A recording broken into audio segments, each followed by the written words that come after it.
Welcome back to the channel. In this video, I'm going to show you how to convert text to PDF in mobile. Let's get started. First, you already have Google Docs installed. Open the app.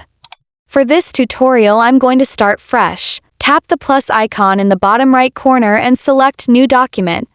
When prompted to give your file a name, I cannot change anything. Then tap Create, and now you can start typing your text.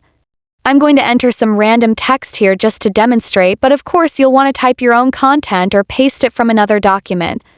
Once your text is ready, it's time to turn it into a PDF. Tap the three dots in the top right corner of the screen. From the menu that appears, scroll down and tap on Share and Export. You'll see several options like saving as a Word document, sharing a link, and more.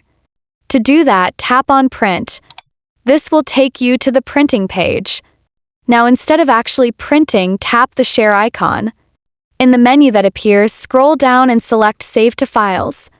Here you can rename your file. For example, I'll call it Muggies PDF and I save it on my phone. And that's it.